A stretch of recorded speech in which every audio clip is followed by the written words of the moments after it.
Avoid Keenan Allen in 2024. There's a lot of players to avoid, but you want to avoid players in crowded rooms. Wide receiver rooms, very crowded in Chicago. He's an older player. Ziggy, how old is Keenan Allen?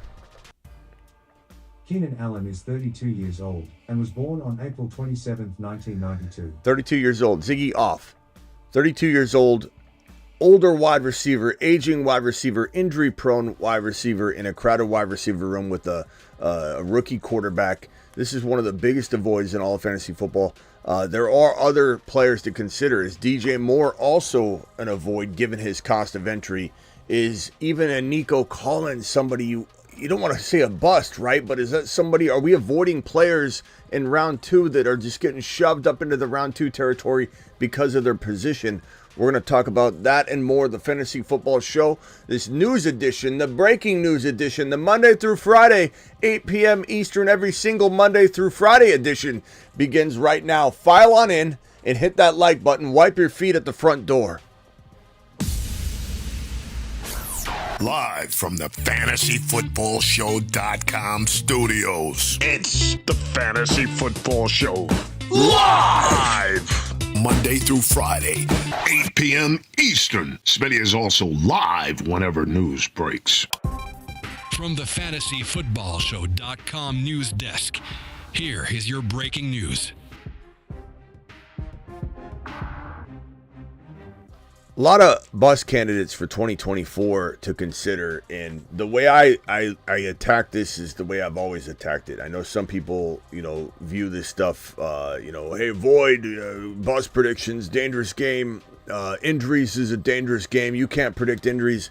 Well, you can couple injuries with other red flags. Like you say to somebody like, let's go down the running back ADP. You say like James Cook. If he's going anywhere in like fourth round territory, so if I pull up one of my current drafts right now and just take a gander at where Cook is going, James Cook, Rachaad White, Alvin Kamara, these are all players that are going like in the 4 and 5 territory. I would say James Cook and Keenan Allen are probably two of my biggest avoids, and those guys are both going. Keenan Allen's going right around. Let's see, ADP is kind of, it looks like it's lingering around, where is it? Where's Keenan Allen at? Keenan Allen, around like 5-6. So round 5 or 6, James Cook 4 or 5. Those are two players that I'm avoiding. Now in round 5, I could pick out a handful of players I just like a whole lot more. Even Jaden Reed I like more than Keenan Allen in 2024. These are definitely two players I don't want to own. We've got other news to go through. This particular news right here is a player that I also feel is an avoid. And this is just a real small avoid show. We're going to do a bigger avoid show. But I think that this is a good topic at hand given some of the news, like this news right here, where the Vikings, certain players on the Vikings and staff members have talked as if there's a two-headed potential monster here. Two true number 1 running backs on the Vikings roster, and Aaron Jones and Ty Chandler. Now, we kind of like Ty Chandler in 2023. We did. And he's a good player, and he's got breakout ability and breakaway ability. But this is a crowded room right now because of the way they're talking about both the running backs. This is an older player. Ziggy, how old is Aaron Jones? Aaron Jones is 29 years old. 29 years old. And his birthday's in December, so he turns 30 years old during the year, and we can't use Derrick Henry. We can never use guys like Derrick Henry and other players that have somehow done it at 29. 29 is a kiss of death. He turns 30, right? He turns 30. He's 29. 29 is a kiss of death. He turns 30 this year. There's very little shot. And last year, he turned 29 last year. He was 28, the dreaded 28. We talked about it with Eckler. We talk about it with Kamara. Aaron Jones, 28's a dreaded year. He played that dreaded year last year, and he couldn't stay healthy. So 29, he's not staying healthy either. He might be good per start, maybe, but Aaron Jones is 29, turning 30 years old. I'm staying away. These are probably, I would say, starting off my bust list. Let's put Aaron Jones. I'm going to put Aaron Jones and I'm gonna put Keenan Allen on the Planet Uranus list. We're gonna kick off the Planet Uranus list in proper fashion. For a while, we've had the worst, predictions and statements on the show on Planet Uranus. Or we put Arthur Smith on there. We put other people on there. Camaro was on there. Even though we drafted Camaro, we still put him on there as a person. But we're going to officially announce the BUSTS prediction board. We've got the Mars men. We've got the Moon men. We've got the Saturn men. Now we have the Planet Uranus men, and it's official. And off he goes to the planet known as Uranus. So Keenan Allen is going to go on this list, and for, I believe, good reason, as I just described already. But let's go ahead and find. Let me grab Aaron Jones and put his mug on here, because he is absolutely an avoid for me in 2024 for all those reasons I just said. So let's drop his face on here and get him on the Planet Uranus list, because he's deserving of this right here. So let's drop this here. Let me put that right here. Let's just kind of organize this and make it nice and beautiful. And here we go. Aaron Jones, Jones, and let's hit it over again for good measure. Ladies and gentlemen, I give you the whoa. That's not. There we go. Ladies and gentlemen, I give you the Planet Uranus list officially. The first two candidates, Aaron Jones, and off he Keenan goes Allen. To the planet known as Uranus. There we go. Smitty hates the Chargers, and ex-Chargers says Mustard. Maybe Mustard hates Smitty. That's kind of what I've been gathering the last handful of years, but that's me. Appreciate everybody. Space Ricky in the building. Appreciate you. How do you guys feel about that so far? Again, 2 number ones. I'm not saying this is accurate, but it does feel like it's a committee. It has a kind of an iffy quarterback situation. The offense won't be the same. Minnesota's probably going to be one of the, if I had to guess, one of the worst records in the National Football League. You might disagree with me, but I'm going to say that the Minnesota Vikings just do not get it done in 2024. Very, very disappointing season. They have one of the tougher divisions in football anyway, so they will be last in their division. Unless the Bears end up, maybe the Bears will probably be better than them. I don't know. It could be a close race, but it's going to be Detroit and Green Bay that topple this division. And I just think that the Vikings are going to have a tough time moving the football down the field, and it's a disaster waiting to happen at 29 years of age. So there's that piece of news. Not anything other than just something that kickstarts some bus conversation, right? Devin Singletary. Coach Brian Daboll said Devin Singletary knows the offense inside and out. He's an interesting sleeper candidate this year, but he is by no means somebody I would bank on, because if Barkley couldn't do it, if Barkley couldn't get done what needed to get done in New York, you think Devin Singletary is. It doesn't mean that I don't like Devin Singletary. God, he looked good in Houston.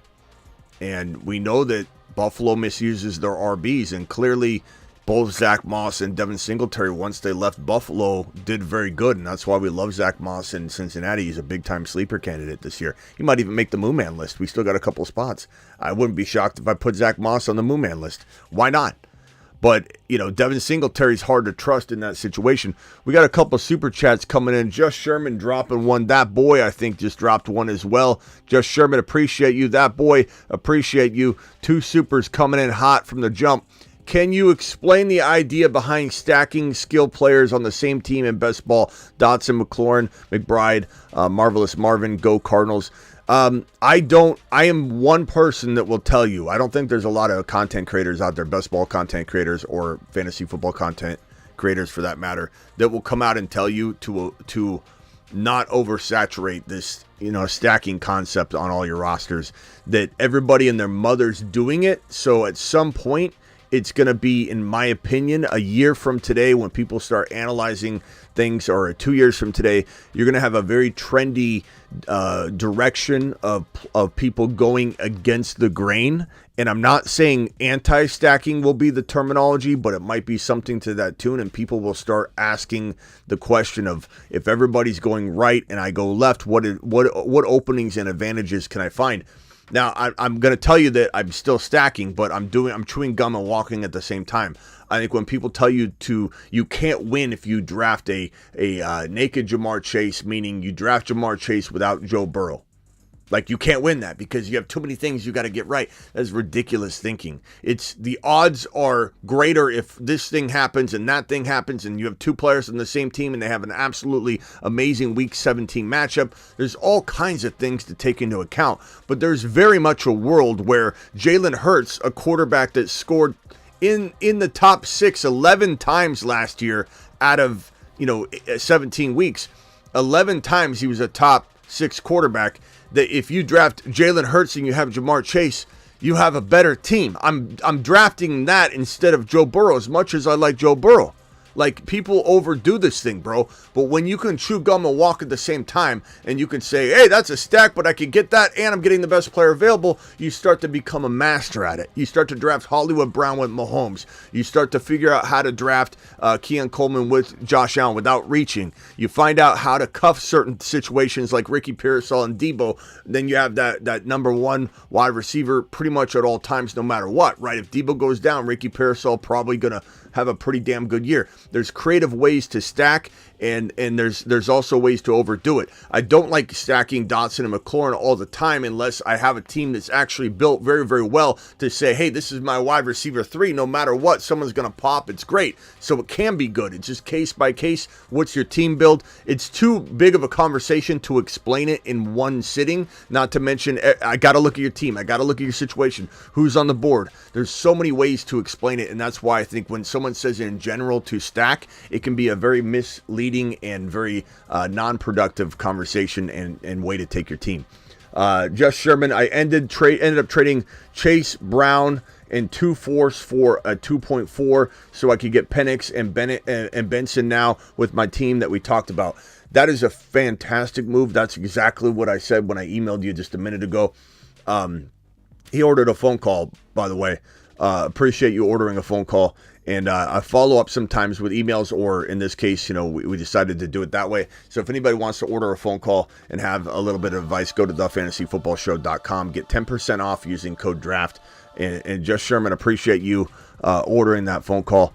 And if you have any follow-ups, just hit me back real quick. We'll talk about it. I have no problem discussing this the rest of the day with you in just a little bit of a one-on-one back and forth. But Penix Jr., love it. He's in a super flex. You got Penix Jr. and you got Benson. Tough dilemma to be in, because just so anybody wants to know, you have Burrow and I think you said Mahomes, right? So it's like, do you go Penix Jr. and you need a running back? So you go in Benson, smart, but try and get back into round 1 to get Penix Jr. Eat your cake and have it as well. That's what you did. Appreciate you dropping the super chat. Thank you for all the support, pal. Excellent move. Okay, Robert Tonyan, this is an interesting piece of news coming out of Minnesota while we're on the topic of Minnesota. Vikings coaches were blown away by Robert Tonyan's workout. And this is just something that, like, you need to monitor, right? Like, Hawkinson's coming back from an ACL, and he's not even remotely close right now. There's some that say he won't be even healthy all year, but he could be back by, we don't know when, mid-season, we don't know. So this is not going to be a good year for TJ Hawkinson. And what's his dynasty value? I don't really love TJ Hawkinson right now. Almost feels like, the way that Andrews felt 2 years ago, we're like, okay, he'll come back, he'll be fine, and he kind of hasn't. And I'm not saying to avoid Andrews necessarily, depends on the ADP, but that feeling of like, will this just go right back to normal? Will it bounce right back? Is this value that Hawkinson had gonna be there? He has JJ McCarthy. He doesn't even know his quarterback yet. He no longer has Kirk Cousins. The rapport's not there anymore. He's coming back from injury. I don't like the Hawkinson value at all in Dynasty. I'm trading him any chance I can. It's just a messy in Minnesota. There are a lot of bust candidates in Minnesota.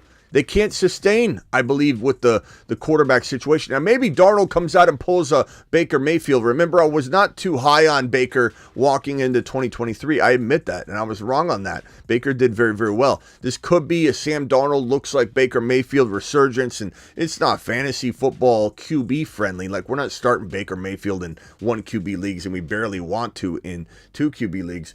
But we definitely have something that that makes us feel like we want to run for the hills, right? Injury to Hawkinson, a much more watered down passing game, many mouths to feed. No way JJ can be the same JJ. No way this can be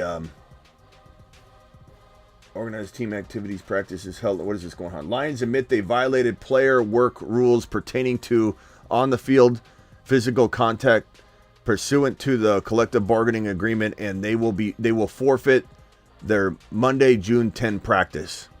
Boo-hoo. Monday, June 10, they forfeit their practice. Let's take it out on the players. Let's make them, although, I'm sure they want practice off, but let's make the players less prepared. Let's come up with a rule. We're the NFL. Let's come up with a rule that can make the players less prepared somehow. Let's take away all their practices.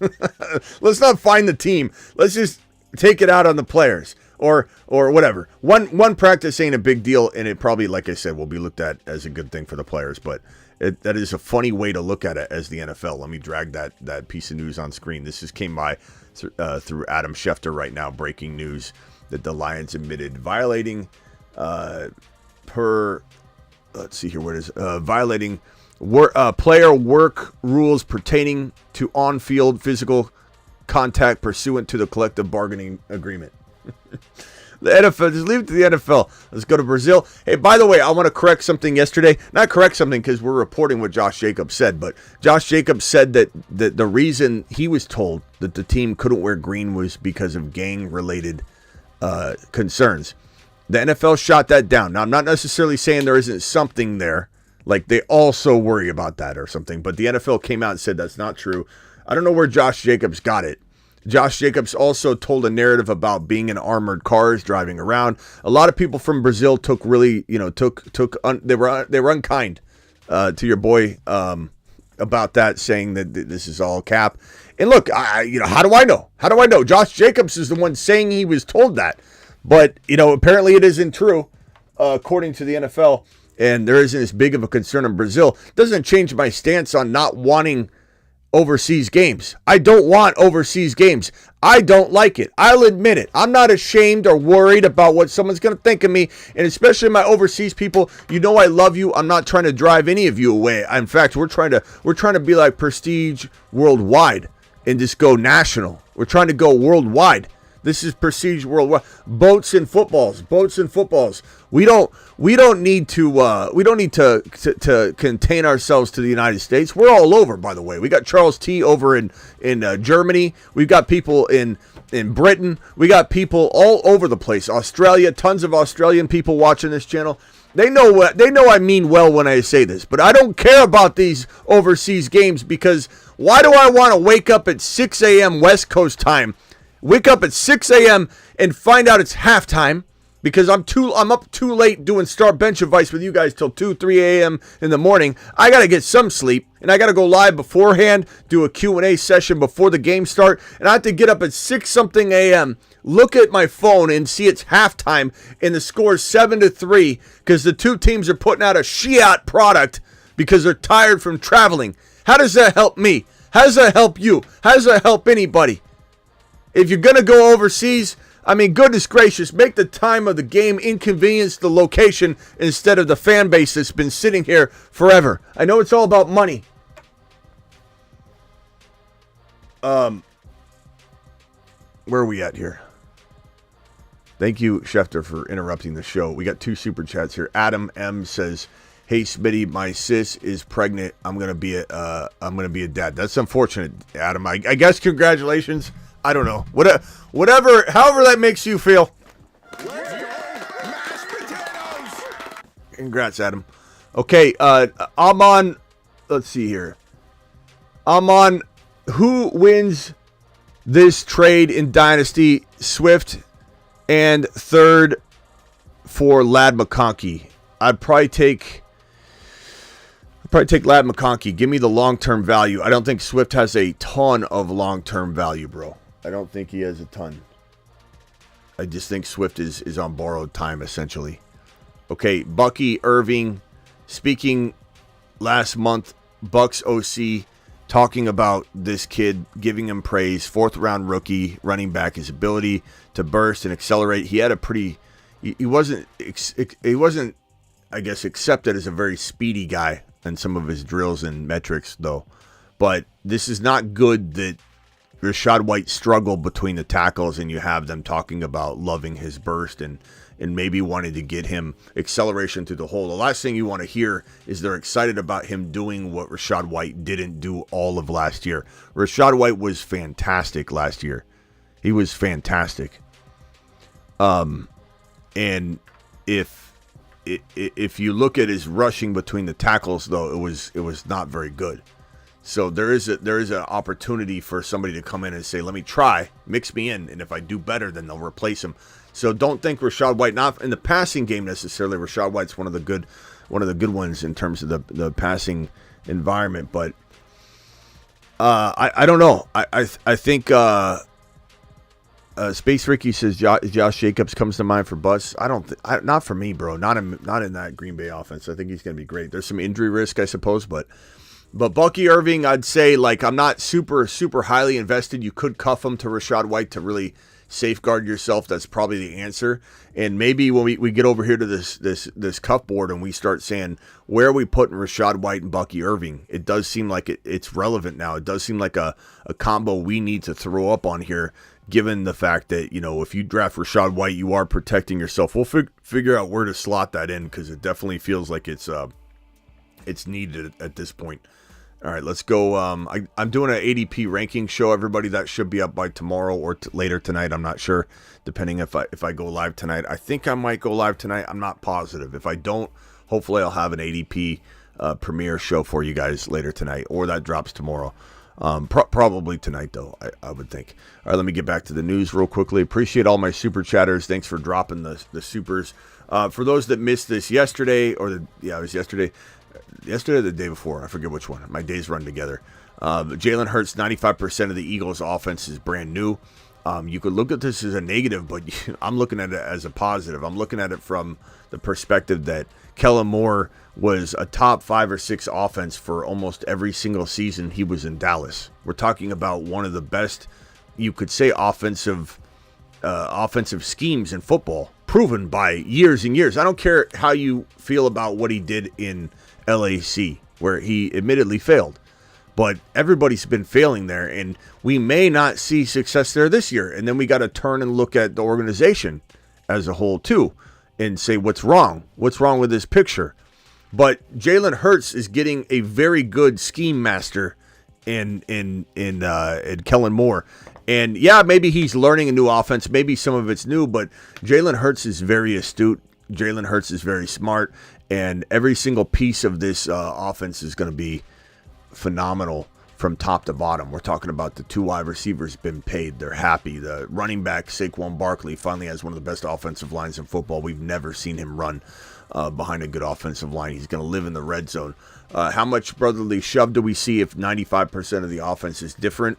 Maybe that's his assessment, right? It was a quick answer to a question. Maybe the 5% in his mind, even though it's a bigger percentage probably, is that the brotherly shove is still there. You know, like, we don't really know exactly what that looks like.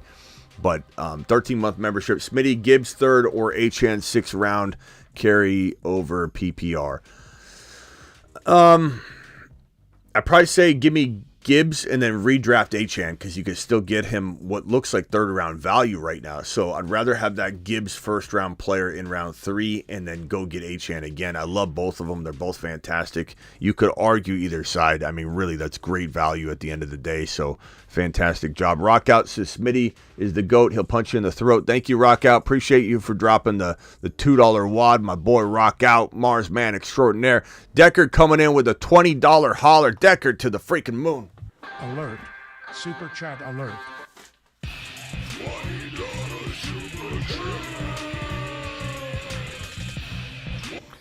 Deckard to the mother freaking moon. Weird league, 1 QB, 2 wide receiver, 2 running back, 3 flex, 1 super flex. Best ball league. QBs are Hurts, Burrow, Young. Okay. Wide receivers, A.J. Brown, Nico, Dell, JSN, Corley, A.D. Mitchell. Running backs, Achane, Ramondre, Zamir, Brooks, Benson, Garendo. Love this. No tight end needed, but got Sinnott. That's good. That's a really good team. Your running backs, I mean, they're. I would say this team lives and dies by, honestly, by Burrow staying healthy and then getting 1 or 2 of those running backs like Zamir, Brooks, Ramondre, or Benson to pop along with Achane, and you're good to go. This is easily a team that could win a championship, 100%, no doubt about it in my mind, my guy. Fantastic job with that team, and I think you got the right guys to potentially pop like that and become, top 10, top 12 running backs. 2 of those guys, Benson, and who knows what Grendo does. We're going to talk about Grendo in a minute. As for Jalen Hurts, thanks again, Deckard, for the $20 hauler monster. And Deckard's the highest super chatter of the day so far. So Deckard's going to keep his name in the corner. I think we need to start doing that. Anybody want to knock Deckard off, you just got to drop a $20 even hauler. Deckard is the leader of the day. Deckard, I'll put you in the corner, young man. Thank you for dropping fire. Let's put him right there in the corner. There you go, pal. Appreciate you, Deckard, and the Deckard to the moon. I love Jalen Hurts. This does not scare me. It might scare Bob. It might scare a worried William. It might scare a Caleb. But there's no way this is scaring me. This is a guy that, look, their offense was all over the place. He still was a top 6 quarterback 11 times because he's so damn good. But this was a mess over there in Philly last year. This is why they brought in Kellen Moore. They lost Shane Steichen and Gannon at the same time, and when they replaced him, they didn't replace him properly, so of course things were a mess, and everyone wants to act like Philly got figured out or they're done or they've unraveled. It was that they didn't have the right pieces in place from the top down. They fixed that, and everybody's motivated, and they brought in one of the best running backs in the National Football League. This is going to be such a balanced attack. They're going to run the ball a lot. They're also going to throw to Barkley a lot more than people anticipate because this is not the Eagles of old. This is a Kellen Moore system that uses the RB a ton. Throws to the RB, runs to the RB, but doesn't mean they won't throw the hell out of the ball. Look at CeeDee Lamb over in Dallas. Really what you see McCarthy deploying right now is also Kellen Moore.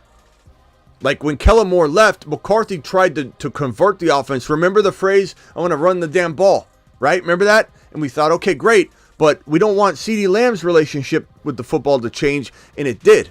And Lamb started off a little bit, and the Dallas Cowboys started off a little bit flat trying to run the damn ball. And then when it didn't work, they backed out of that plan and went back to the Kellen Moore ways. And that's why Dallas did what they did last year, especially at the end. They were throwing the hell out of the ball because they couldn't run it. That's Kellen Moore. I'm not saying Kellen Moore can't run the ball. I'm just saying it went back to Kellen Moore aerial attack instead of McCarthy wanting to actually run more than Kellen Moore did. And it didn't work. So Hurts is going to the mother freaking moon. And those of you that missed yesterday's show, just so you know, Kyren Williams is back. I'll show this very briefly. I just want everybody that missed last night's show, make sure you go watch the Kyren Williams stream last night. It was a late night stream, and Kyren is an absolute marvel. He's out on the field looking like a beast. Here's footage of Kyren Williams out there looking like a maniac. Look at him. Look at him. Look at him. He's out there so quick. No problems at all. Oh, Kyren is so worried about Kyren's feet. Kyren, he's got another foot ankle problem. Kyren doesn't look bad there. Welcome back. Welcome. Kyren. I thought I was going to say Achane. Welcome back, Kyren. Kyren, here you go. I love Kyren and Achane so much. They're both running through my mind constantly. I got all these buttons I want to press for Achane and Kyren all the time. I've always got an itchy finger to click the button. But here's the Kyren Williams monumental video introduction. He's Kyren, he's 7 feet tall, and he knows how to handle a ball. He's Kyren, he can take frowns and turn them upside down with his touchdowns. So anyway, it's just so if you missed it, Kyren's back. It feels like he barely sat out. Like everyone's like, oh, he's going to have his job taken. Let me ask you a question. For any of you nervous Nellies or any of you overly optimistic Oscars that thought you were going to get Corum to be crowned the starting running back, do you feel like that was enough time? Do you think that Blake Corum learned a couple extra plays, maybe? Did Corum take over the job during that very small hiatus that everybody freaked out about? Does Kyren look like he's injured or upset? No. Okay. Malik Nabers looking, fantastic in practice. If you missed it, he's catching, amazing footballs, making hand grabs, not body catching, plays. And he looks really, really remarkable. He does. And no one here dislikes Nabers at all. Nabers is going to be a stud. We all know in Dynasty, good God, he's the number 2 overall pick in a Dynasty 1 QB. There's no hesitation. If you're drafting in a Dynasty league, you can't worry about this year. You got to take Nabers. Things will get better for him. They'll bring in a quarterback. It's eventually going to get changed out. But the bottom line is this. Like, as much as we want to judge, as much as we want to, look at this situation and say, Nabers will overcome it. He'll have 12 touchdowns. He's that good. He needs footballs. The Giants were not even in the top half of the league in terms of most drop passes. It's not that they're dropping footballs and they need this guy to come in and grab the ones that are there. They're literally not producing enough offense. They're not getting into the red zone. They're not. So this guy, while he will be fed tons of targets and they'll be playing garbage, they'll be throwing from behind, yardage could be really good. It really could be. 1,200 yards, it's not impossible for a rookie wide receiver in this situation, but how many breakaway touchdown wide receptions can he get? I like him. I love him in round 4. He's not going to fall there. I like him a lot in late 3. I'm starting to warm up to mid-3rd just because of the values and risks of other players in that area, but by no means does this catch mean that he should be going in round 2. The problem I have is that we're seeing him go in round number 2. This catch he made yesterday that everybody was talking about, and I can probably pull up the graphic of it so everybody can see it. Where is that picture? I have a picture of him hauling this ball in, and everybody's losing their mind over it. Where is that at? I think it's right here. So it was and it wasn't even passed by Danny Dimes, which is also part of the problem because this is a throw by Drew Lock, who's probably not going to start week 1 if Danny Dimes is even healthy enough to start week 1. So this guy's going to have multiple quarterbacks. He's going to have to build rapport with both of them. He's learning the offense. He made this amazing grab in practice, and this by itself vaulted him into round number 2. He went at 13 and 14 in 2 different drafts from 2 different people that were in the live stream last night that reacted to this hours prior. They said, in my draft right now, in my best ball draft, Nabers just climbed to 13, and the other guy said 14. I forget who it was. If you're in here, speak up. 13 and 14. And if you had him go in another area or territory in the second round, speak up. But this is crazy. It's just insane, to be taking Nabers at 13 and 14 with no legitimate quarterback. So I'm out at that value. Do I like him if he does fall to mid-3? Not in every league, but I'm okay with that. That's not bust territory for me. By no means is he a bust candidate. I don't want anybody to tie the topic that we're talking here over to Nabers. Nabers he's fine in the 3rd round. He's fantastic in the late to maybe even mid-3rd round, but I don't love him at the 2-3 turn, and I don't love him in a second round draft slot. Drake May ran with the second team during the Tuesday organized team activities, OTAs. This is kind of like, it feels like J.J. McCarthy. They're slow rolling both of them out, and we just don't know what to expect. And I think everybody should have a very, very minimal expectation for year number 1 out of both J.J. McCarthy and Drake May. Doesn't mean that they'll bust, but I don't feel like we're going to see what a lot of people want to see. Braylon Allen, for those that don't know, has already been the clear front runner for a while for that Jets running back 2 job, but he's pretty much got it locked. And this is the must-have handcuff for Breece Hall. And we basically have to move this Braylon Allen and Breece Hall must-cuff board in terms of importance of the combo. What does a combo guarantee you? The combo guarantees you maybe running back 1 overall value in Corum and Kyren. The combo here guarantees you maybe a top 10 running back, which is fantastic given their ADPs are in the 80s, both of them. You could grab both these guys in the 80s and 90s, and you could have a top 10 running back. So that makes them really valuable. Achane, Mostert, and Wright, you could cuff all 3. And you can get them all at the cost of HN going in round 3 or 4. He's going in 3 like clockwork. And these two guys are going super late, so it's an easy cuff. Guarendo's my favorite long-term cuff right now. We'll get to that news in a second because Eli Mitchell, in this piece of news right here, is being talked about as the clear number 2 back behind Christian McCaffrey. But this is what I said the other day when I said that you got to be careful. What you want for the cuff now might be different in terms of what you want to be the cuff later. Because if Christian McCaffrey doesn't need anybody's help until week 10, is Eli Mitchell going to be healthy and the backup out in week 10?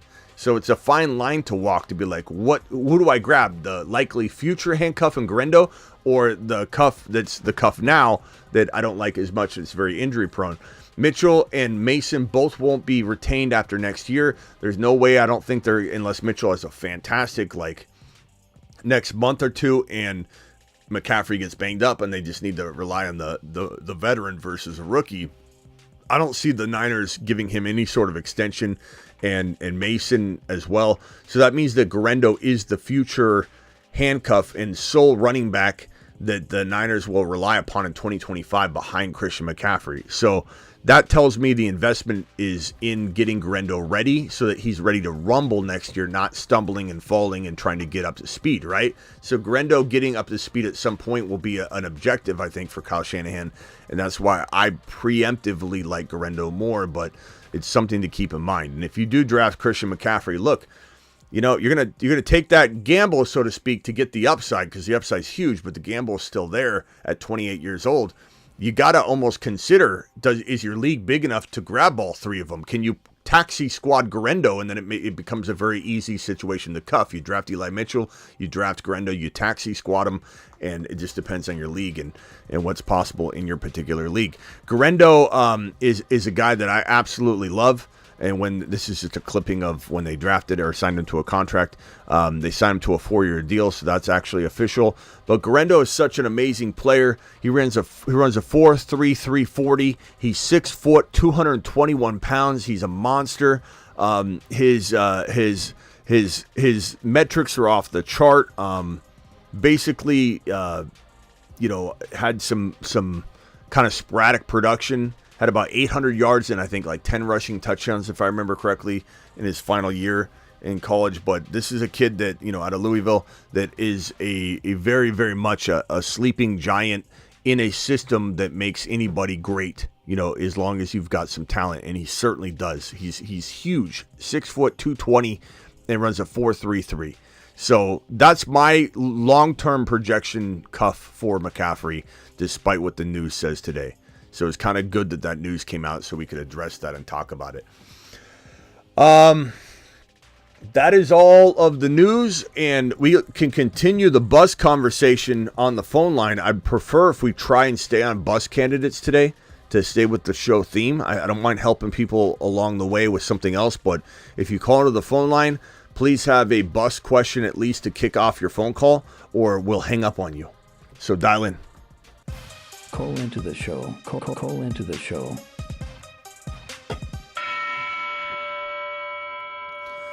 Dial in. Great show, says B Show. Appreciate you. First year coming up with you in my corner. Appreciate you, bro. Thanks for the comments. Glad you found us, and spread the word to the best of your ability. I know it's not easy to tell people in your league, but you definitely know 2, 3, 4 people that you can tell in your circle somewhere, that just want NFL news, because this is an NFL show. We're not just all fantasy. There's a lot of stuff that comes into play here. So definitely tell as many people as you can. Ron Navy, you are live, young man. Did you say buzz or bust? When? When you said call into the show with a buzz or bust question, which one was it? A bust or an avoid. Oh, yeah. A bust or an avoid. Yeah, so start off with that, and then if you got other stuff. So give me a player you're worried about in 2024. Who are you staying away from? Like not even going near. Who am I not going near? Yeah. I'm not going near any Chicago players. I don't blame you. So you agree with this Keenan Allen, then, obviously. I think DJ Moore fits the bill, too. It's a crowded wide receiver room. I mean, even Rome Odunze is hard to love right now. Maybe later if one of these older guys, like Keenan Allen, gets injured, which he's very likely to get banged up at some point given how old he is as a wide receiver. I mean, look at Cooper Kupp. He just couldn't stay healthy. Even if he was good when he was on the field, he couldn't stay healthy. It's just the nature of having this longevity, too. If you maybe were playing sporadic throughout your career, you could be a 33-year-old pop-up for 1 year. Even as a running back, we've seen guys at 31. We've seen McKinnon, in KC. We've seen Mostert have a huge year last year. They're pop-up years because the mileage is low and it makes for like a strange ability to do it 1 or 2 years. But like Keenan Allen's been going the entirety of his career, just putting on the miles. He's always been kind of injury prone. He can play through a lot of it, give him credit. And he's been remarkable. But I mean, goodness gracious. I mean, Keenan Allen in a crowded wide receiver room playing for a team that fails to develop quarterbacks over and over and over. And might I remind everybody, this is the same team that decided that drafting Marvin Harrison Jr. and keeping Fields wasn't as good or attractive as what they did. And maybe you agree, but we don't see eye to eye. Ron and I do here. Ron says hard pass on the Bears. No, how does Caleb say it? The Bears. Hard pass on the Bears. Alert. Super chat alert.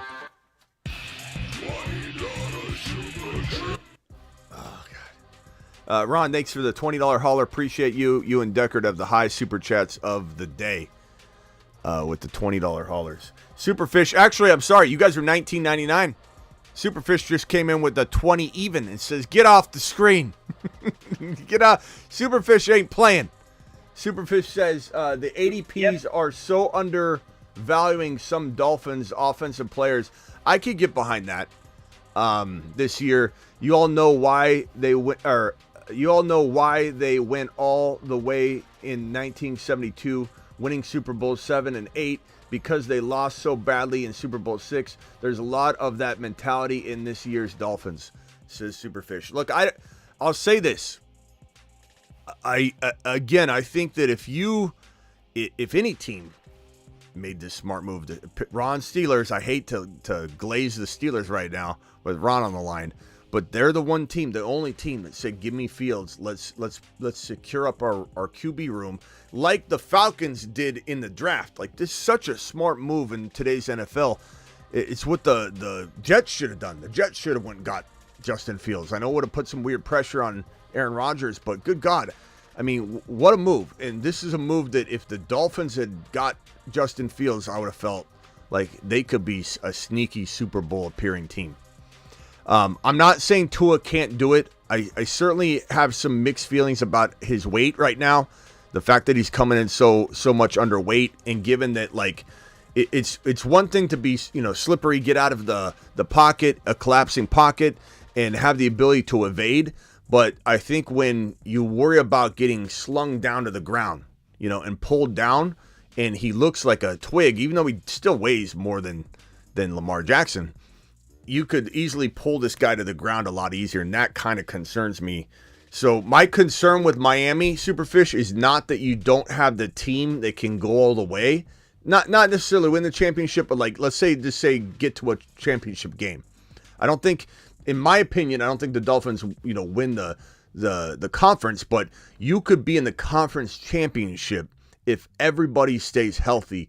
Health is my one concern, and that goes even to Tyreek and Waddle and everybody. You could say Achane if you want, but all these players got to stay healthy. And if Tua stays healthy, do I think they win it at the end of the day? No, but do I think they could be a Final 4 or 5 team or 6 team in the National Football League at the end of it this year? Certainly capable of it talent-wise. And Miami Mike's got an amazing offense. So it'll be very, very interesting, and I don't blame you for being excited. And last thing I'll say, and then I'll go over to Ron and get his thoughts. There's nothing like that's a compliment. If I said that the Niners were a top 4 team, but I think the Eagles will beat them, all a Niner fan here's his hate. I just called your team a top 4 team. So I'm calling the Dolphins capable of being like a top 4 to 6 team if everyone stayed healthy. So I think it's a compliment. I'm not trying to sound negative on the Dolphins at all, but they wouldn't be my pick even if they stayed healthy to win it all, but they're certainly that good. to get there in the mix, be in the conference championship, at least be ready to potentially, grab that one of those last 2 spots in the conference. What's up, Ron? What do you think about the Dolphins and Superfish's take? It depends on their defense. Remember how bad their defense was banged up at the end of last year.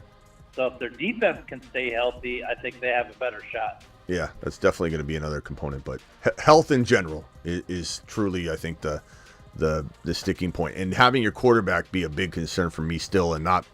I mean, Mike White could he's still there. He could still be okay. We'll have to see. It's been a little while since he's been able to play, though. So it kind of sucks when you don't get to see a player play for a while, and you start to wonder if could they come in still and do what they were maybe capable of doing 2-3 years ago. Overcome with a $5. I heard Larry Allen. Okay. He used to say choo choo to let defenders know Emmett was coming his way. Thanks, Overcome, for the $5 hauler. Appreciate you. Emmett Smith. He just had open rushing lanes. I'm not saying Emmett wasn't good, but he had open rushing lanes. Barry Sanders was like, there's 5 guys sitting in front of him. And he's like, okay, who am I going to out-juke first? Who am I going to out-juke second? How do I get to the line of scrimmage? And once I get to the line of scrimmage, and this is part of why Barry had such big breakaway runs, is everybody was crowding him, and all I needed to do was find a sliver of light, and then nobody was left in the backfield. Or I'm sorry, in the defensive backfield. So he just pop out to the outside. But what a debate that is. Barry, Emmett, Barry. Everybody, I think, will say Barry had more talent than really any running back to ever play the game. Is he the best running back to ever play the game? No.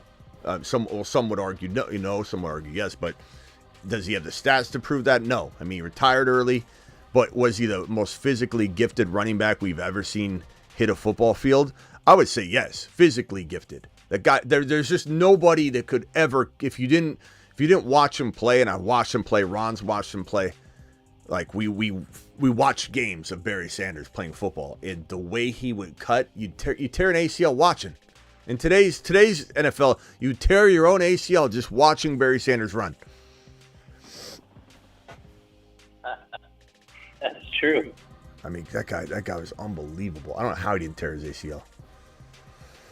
Ron, what do you think of what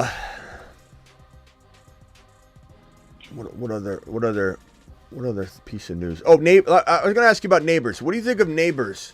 There's a lot of people, that catch he made. I don't know if you saw that catch. I've got it on screen here if you're able to see it. If you're not, it's just an amazing, two-handed catch, but it was extended over his head, good throw by Drew Lock, but it came from Lock, not Danny Dimes, and Dimes is expected to start. So it's like, this isn't even his quarterback. And what do you think about Nabers?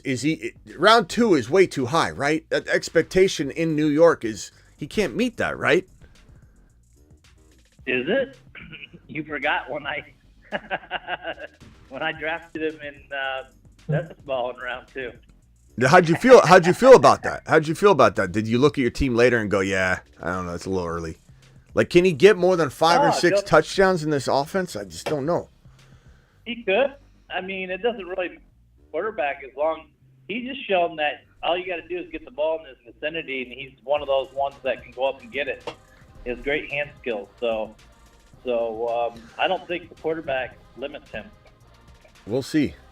I definitely am more open-minded to his, mid-third round value for sure.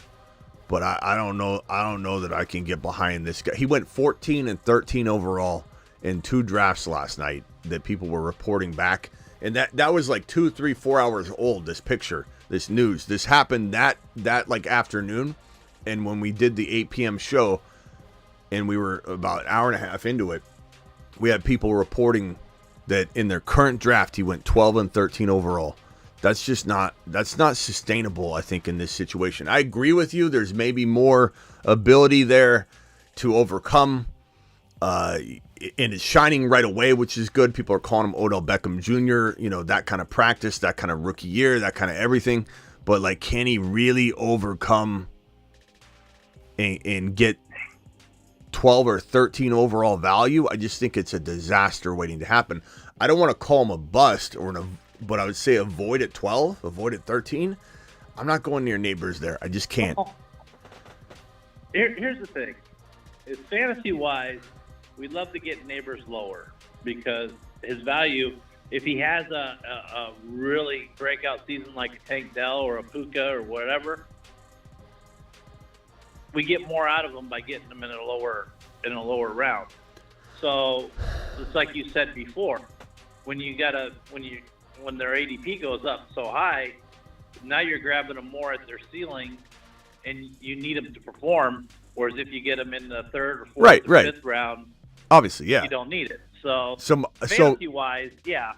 So you grabbed him at the 2-3 turn. That's so different than what we're hearing, though. What I'm saying is, would you grab him at 13, 14 overall, which is what we're getting reported right now?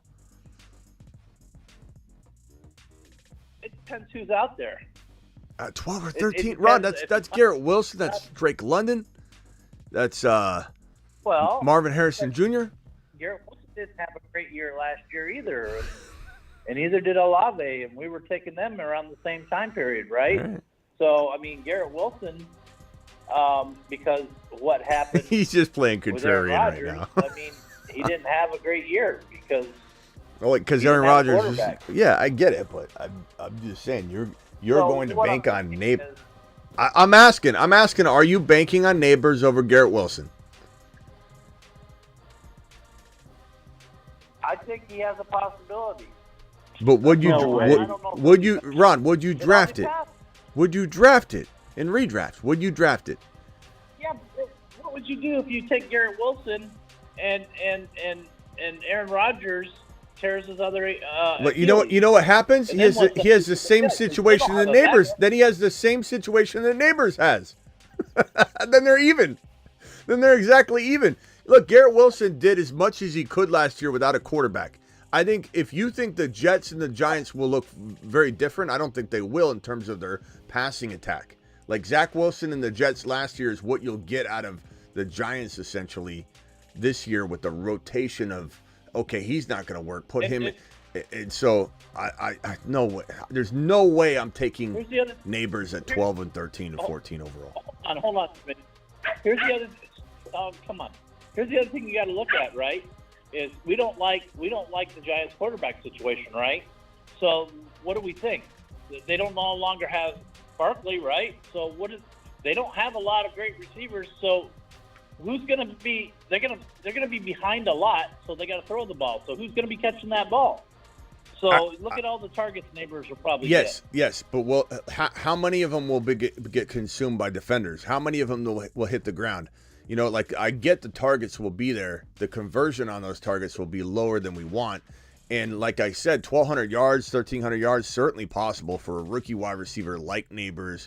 But all of his touchdowns, or majority, will have to come from him making his own, way and getting into the end zone on a breakaway, touchdown reception, whatever. I don't think that this team lives in the red zone as frequently as anybody would like them to be. We've seen Barkley pretty much be a shell of himself over there. I can't wait to see him in Philly. I hear what you're saying. Let me go to Matt Biaggia, who's been making some noises on the sideline there. Matt Biaggia, what's up, pal?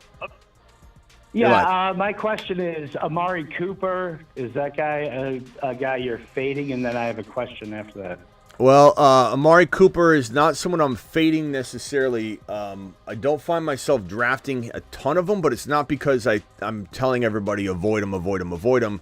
It's just one of those things where I like a few players better almost every time I'm on the clock and he's sitting there. That's what it is. It's not really anything against him because it's not like he's going in like the second or third round.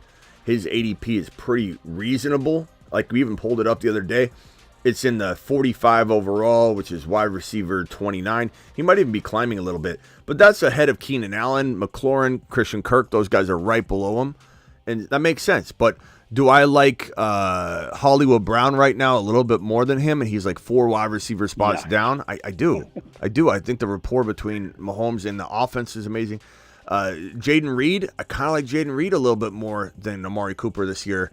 And that might be bolder, but I'm okay with that. I mean, he's 5 or 6 ADP slots down at wide receiver alone, not just overall spots, wide receiver spots. But then after that, it's like Amari Cooper does belong right there. Like, he does belong right there, no doubt about it. So the answer is no. I'm not avoiding him. He's not a bust candidate this year. He's in a fantastic ADP territory at 45 to 50. And I'm just finding myself finding a couple guys over and over and over, or even a case like, so Amari Cooper's going 45. Where's Patrick Mahomes going 48? Patrick Mahomes is going after Amari Cooper. So here's the problem. I am never, ever, ever, ever, ever drafting Amari Cooper over Patrick Mahomes. I'm just not. In AR5 and Stroud's going 55. So no way. Stroud. No, I mean, if Mahomes, you have a Josh Allen build, you might think about. I don't know. Cooper. No, I think Unless you're going double especially if it's best ball, I'm going to bully quarterback Mahomes before I draft Amari Cooper at 48 overall. I will bully QB draft Patrick Mahomes before I draft Amari Cooper and leave Mahomes sitting on the on the board. Now, in a non-best ball, it's a whole different ball game. But we could see. I'm in a non-best ball, and what are your thoughts on a double tight end? No, for keepers. I have 5 players. It's stupidity. It's stupidity, bro. I have to trade one of my tight ends. Yeah, yeah. You know why you have to trade one of your tight ends? Because you went ahead and you tried to control the market. It's never worked, bro. It's never worked. We had a guy that called in for like 14 straight weeks. Does anybody remember what his name was? Damn it, what was his name? He called in every single week because he went against my advice. I told him not to draft early tight end twice in a non-best ball. And he drafted Kyle Pitts and I think Travis Kelce, I believe it was, or Andrews and Kyle Pitts. And that was the year Kyle Pitts was supposed to break out, and he didn't. And so he drafted him in the 2nd and 3rd round. And he's like, I just thought I could control the tight end market and make a trade. Make a trade for what? Trade your 2nd or 3rd round pick, which you doubled up on tight end in a non-best ball. And you're what? You're going to try and trade him for the exact player you should have drafted instead? Like, so you're going to keeper league. It's my keeper league, so I know it is. I got to figure out what I want to do. Yeah, and that gives you more flexibility. So let me ask you who they are first of all. We'll try and get yourself out of it. But you can't, and maybe yours isn't even this bad. But in general, you're asking me what do I think about that, like bully tight end and non-best ball. It's a I just don't want to give them up. It's a horrible idea. The highest ADPs on my team. Okay, so give me the 2 players. So I have Josh Allen, Jamar Chase, and then I have Kincaid and Andrews, and then I have Amari Cooper. Then I got Monty, Kamara, Godwin, Ford, Zamir. Okay, that I'm probably just going to let go or trade. Okay, you got to let go of Zamir. So you got Allen, Amari, Chase, Andrews. Yep. And Kincaid. Who? And Kincaid. Okay. So this is a keeper question. It's a little different. You said Zamir White. Full PPR. Zamir White's your best RB. So you're keeping Allen, you're keeping Chase, you're keeping Andrews and Kincaid. It's a 4-man keeper. 5-man. 5-man. Okay. That's why I'm gonna probably trade. I guess I'm trading Mark Andrews, right? God, but he could have a great year. I'd definitely trade him. Both those guys. Keep Kincaid because Andrews is having trouble staying healthy. Younger. But he's having trouble staying healthy. You know, like we don't know what his future holds. You got to trade Andrews, but you're kind of in a position where you almost have to entertain both, bro. I'm not saying accept this trade for Kincaid very easly, but you might want to just open both doors and hear out people. Because at the end of the day, if you could turn this into a Achane and something or a Kyren and something, and then have Andrews as your tight end, then good. But yeah, you have two amazing pieces in Chase and Allen. You're set. I very much want you to find a way to keep Zamir.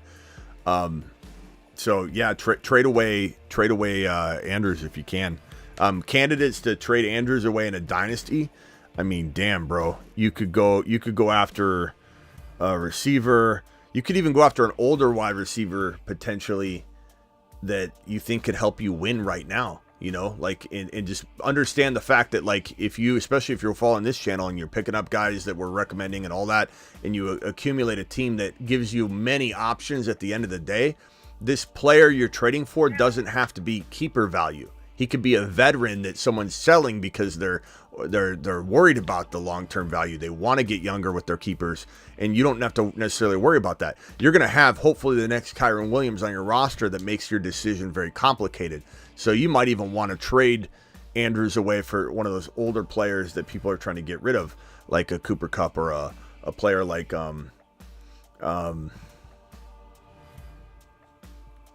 I mean, even guys like CMC, people are panicking on in keeper and dynasty leagues, but he won't be cheap. You have to give up more. But you could go after. I mean, damn, I think Kyren and HM would be fantastic attempts. People are freaking out about them. Their ADPs are dropping. Both Kyren and HM have been plummeting. My league's probably too smart. They're not going to get rid of either of them. Okay. Well, but Jacobs is a good potential stab. Even Derrick Henry. Just because, look, like I said, I wouldn't factor in the keeper value too much. You've got amazing keepers right here. You'd have Kincaid, Chase, and Allen, and Zamir White, and you're going to develop and cultivate other pieces that will be worthy. Cooper, I know Cooper's old, but he's my old vet that I think is going to be good. Yeah. All right, bro. All right, let's see here. What do you think about Nabers? We heard you scoffing over the Nabers at 12 and 13. What are your thoughts? I mean, I'll take Garrett Wilson all day. And the Jets have a better backup core. I mean, I know Tyrod, he's got to be better than Zach Wilson and the garbage they had over there. Even if Rodgers got back. I like Garrett. I like Nabers, too. I would still take Nabers. If you're telling me to choose between one. Yeah, he has fantastic dynasty value. Fantastic. They're going to fix that, especially if Dable stays. Hopefully Dable doesn't get fired along with the quarterback change next year. But good God, man. I mean, if Nabers gets like a Dak Prescott type quarterback next offseason, he's going to be top, 5-6 overall wide receiver material. But it is a tough and tall. It's a tall order to expect him to hang with those 12, 13 turn wide receivers because the situations are just so much better. I mean, I'm with Ron to some degree to say, hey, the targets are going to make him a yardage hog, and I do like that. But it is tough to imagine. Not to mention, there's another part of this that people forget. I do have the 608 too, Smitty. The top 60 players gone. I mean, I would take Nabers if he fell to me at 608. Yeah. I mean, then you got the keeper value to it. Yeah, of course. But yeah. Or even O'Dunes, give me Rome, I'll take him too. One thing you got to also factor in with like this situation is like Nabers is going to be being given a lot of hospital balls. That is a very, very understated thing that people don't talk about when someone has a horrible quarterback. Look at Zach. Look at Garrett Wilson get all the hospital balls he got. Look at Devontae Adams getting all the hospital balls that he was receiving last year. There's a lot of concern for that. So that's just some of the things that make me say, like, look, I'm not out on Nabers. He's not on the bust candidate list. This is a bust show, and I'm telling you, I'm rejecting. He's not one of the people we're going to talk about as a bust. But is he a void at 12 and 13, 14 overall? For me, yes. Ron's contemplating it. If it sounds like he does like Garrett Wilson a little more, but he contemplate it. Biaggia, it sounds like, I mean, Biaggia, there's other players there. There's Drake London. I'm a wide receiver nerd. Yeah, but Drake, of course we take him in the third. I would take Drake London. I would take Drake London over Nabers. Okay, what about Marvin Harrison Jr.? Obviously, you take him, right? Right? Yes. Okay. Yes. Just checking. So of those three guys, there's no way I'm taking Nabers in a redraft over any of those guys. I wouldn't. But like, let's say you get to the 2-3 turn though, and everybody's been gobbled up. You got nobody there. Even Debo goes, and you like Debo for 2024 best ball or whatever the case may be. Obviously, Dynasty is a whole different conversation. Am I okay with you going 2-3 turn? Ron did this the other night on a draft. I don't hate it. It's not my favorite approach just because I do fear that the volume won't be there in terms of touchdown targets, but I think the yardage will and the targets will be. But how catchable are these footballs? Targets can mean a lot, but then they can also go get flushed down the toilet. 2-3 turn, I'm okay with. No one's going on a lap. I don't disapprove of it. I don't think it's a bad take. I don't think it's too early. But 12 or 13, I'm gonna literally say that's 100% Smitty approved. 12 or 13 is just way too early. Yeah. I get people are excited, and I understand it. I mean, this catch he made was remarkable, but he was in shorts, and his backup quarterback threw the football. There's a lot to worry about that he could get to a certain level and then have a rotation of quarterbacks going, and the offense is going to struggle. And good God, Danny Dimes is not even the right guy for the job anyway. We kind of want Drew Lock in there because Danny Dimes is going to vulture. Danny Dimes is going to run. Danny Dimes is not going to throw as much as maybe Drew Lock probably would. So Danny Dimes is the worst quarterback to have in that situation. Ask Saquon Barkley, who didn't get any touchdown production in New York that he should have got. Calvin Krim with a $10 hauler. $10 haulers get moonshots. Thank you, Calvin, for dropping the 10 wad. Calvin says, hey, Smitty, I'm concerned about London. Bijan could break all running back records this year. London should get 75 receptions, 1,000 yards, but I fear most TDs will get vultured by Bijan and Pitts with a breakout year. I wouldn't worry about that one single bit. Number one, you saw if Cousins is able to replicate what he's been doing in Minnesota, and you're talking about an offensive coordinator that came over from the LA Rams and implemented a Puka Nacua, Cooper Kupp, Kyren Williams offense. That is the offensive coordinator you now have in place commanding things in Atlanta. An offensive coordinator that might turn Raheem Morris, head coach, into coach of the year. And this offense is going to be electric. They're going to use Bijan like CMC. They're going to use London like Puka Nacua. They're going to use Kyle Pitts in the combination of players in some capacity. It's going to be different usage because they don't have two wide receivers like Puka and Kupp. It's all divided up very differently between Kyle Pitts and Bijan. But they've gone out of their way to say that Bijan's going to be a running back first. And I don't think that's going to be is true to form as we're hearing because he's such a good receiver. I think they're going to throw to him more than anybody's kind of expecting from that comment. But I think he will be absolutely getting 1,500 or so or rushing yards or going for the NFL rushing title this year, Bijan. He's very capable of doing a split and being as good of a receiver as he is a running back, but they've gone out of their way lately in Atlanta to say that Bijan will be a running back first. We're going to run the ball with Bijan.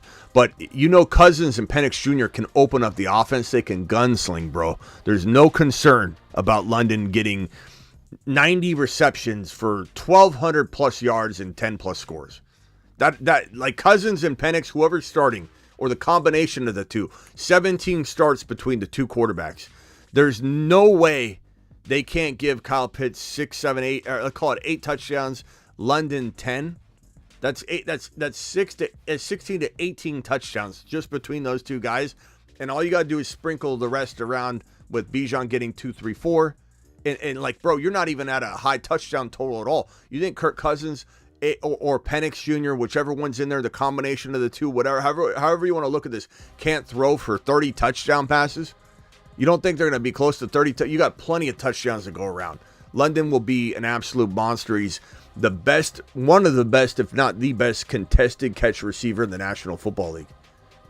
The data backs that up. He was one of the very best contested catch players in the National Football League last year. And some might say it's because Ritter was so bad, but he was converting them. Like he was getting them. He was getting it taken care of. Imagine if, and some would say, oh, because he can't separate. Well, we'll see what happens. Not to mention, like, he hasn't had a good football thrown his way ever, really. So when someone leads him finally, when someone lets a route actually go to form, when he can actually run a full route tree and not try and save the quarterback from getting sacked as he's scrambling and throwing an errant pass in the direction of where the route's supposed to be run. And then London's got to try and grab this hospital ball that we keep talking about. Don't worry about it. London's going to be straight fire. Very much could be a top 5 to 7 wide receiver this year.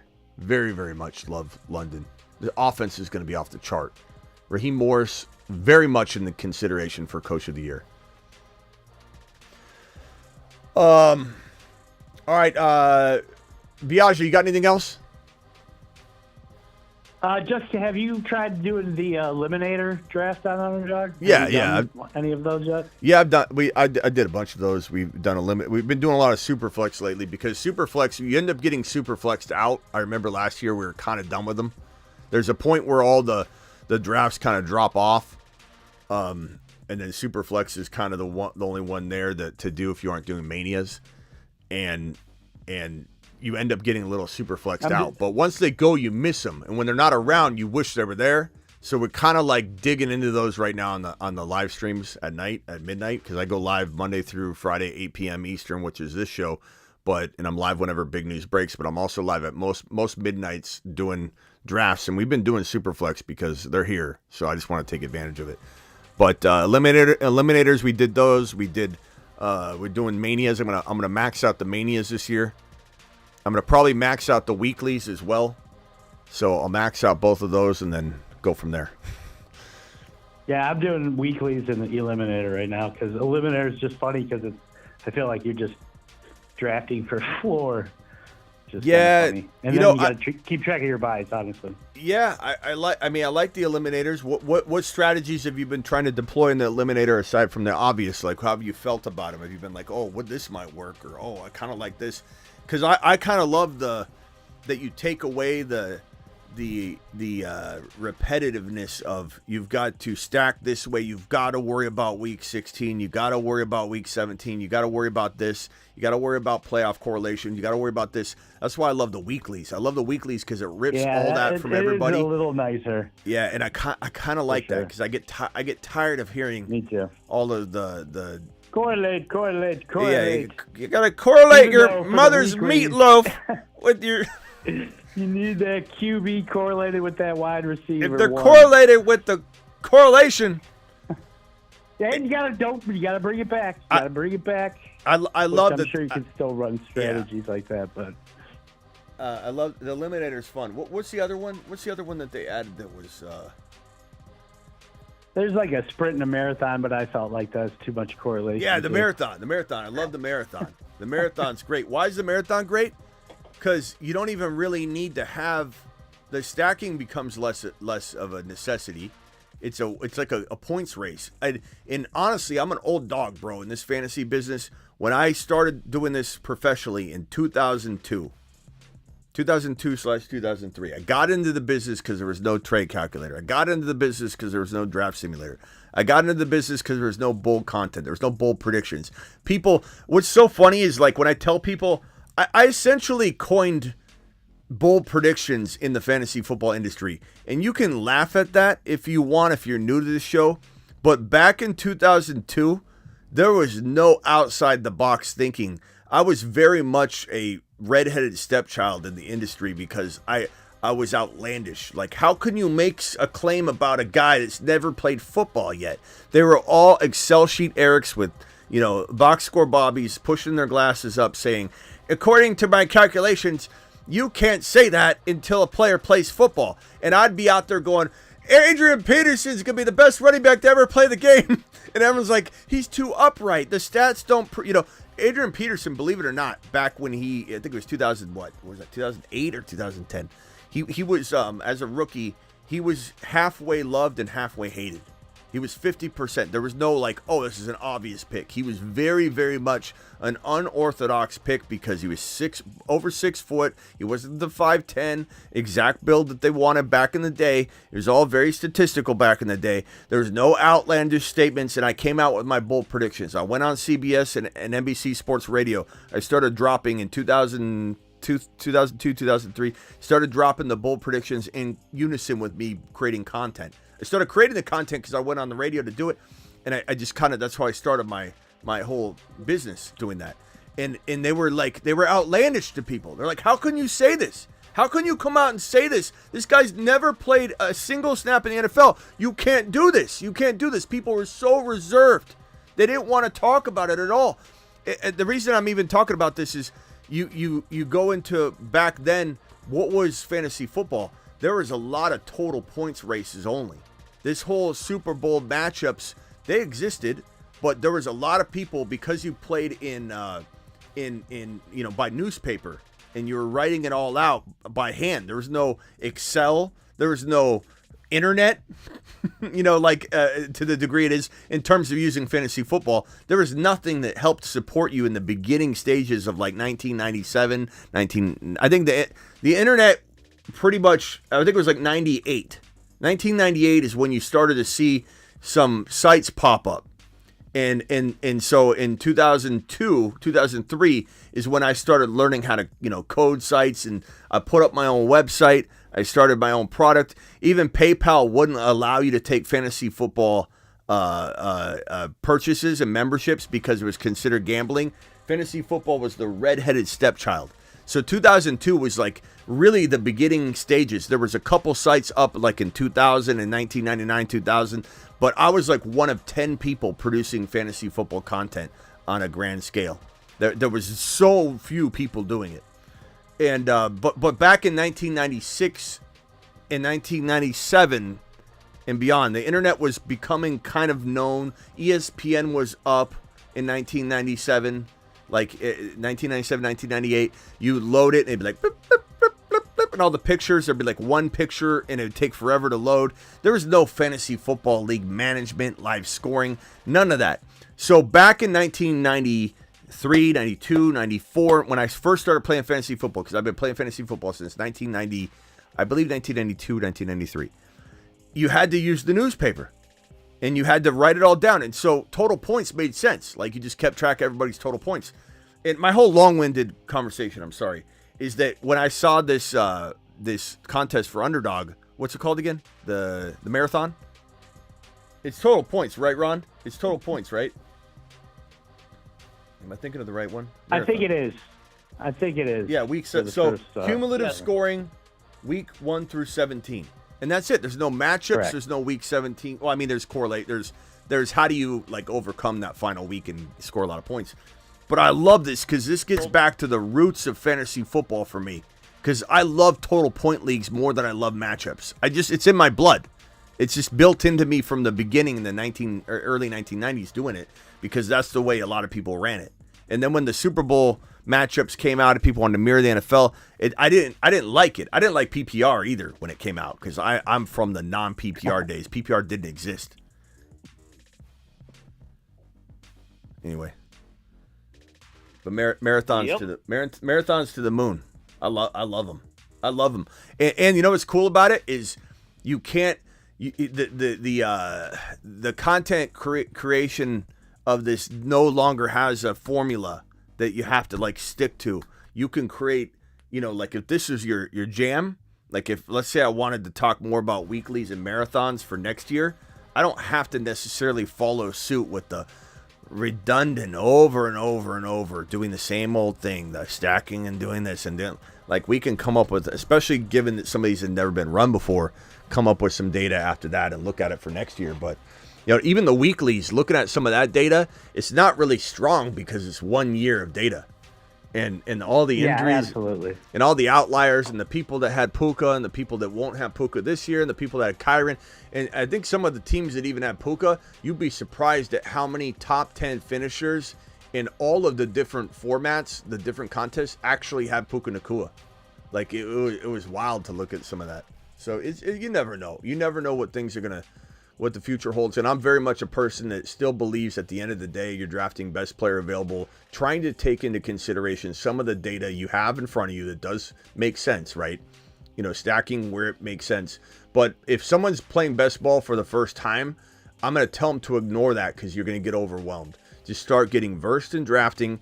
And just like anything, if you learn a new job, it seems overwhelming. You take 1 month of a job and you're almost feel like a pro, or you're so far advanced after like 1 month of work or 2 months of work.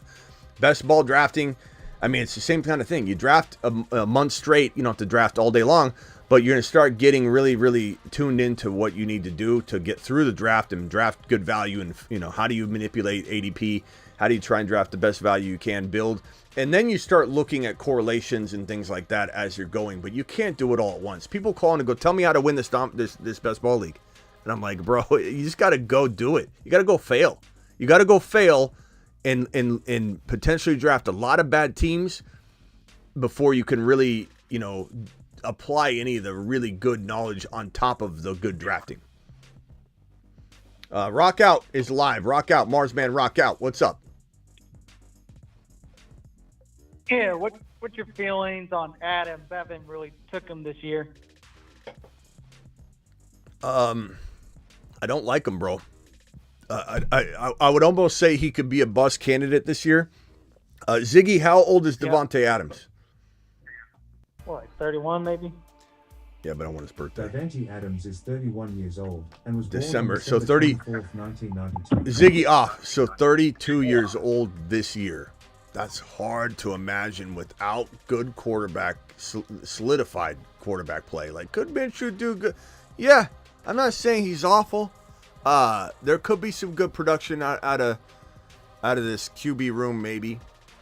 But they botched the draft. Like, they should have done everything in their power to move up and get Penix Jr. They just thought, we're going to get one of these guys. Will it fall to us?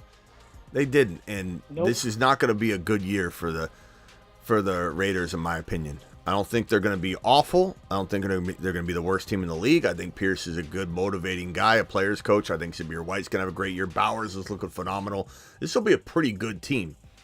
They'll be good, but I think they're going to be one of those teams that like how are they going to make the playoffs?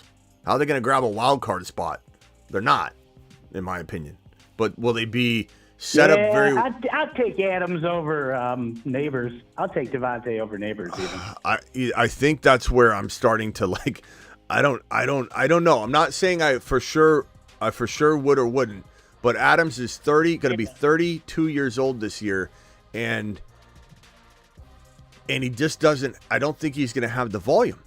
I don't think he can. I don't think he can have the volume to support being a second drafted player and a mid-second round player at that. A mid-second round, second overall drafted player for a fantasy team. I'd almost rather say, like, you give me, damn.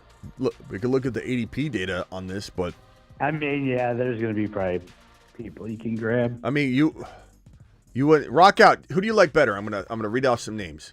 Devontae Adams, who's going as wide receiver. I mean, this is the crazy part about best ball. Let me actually put it on. Let me put it on the screen, because this is wild. Like when you really think about this is really, really wild.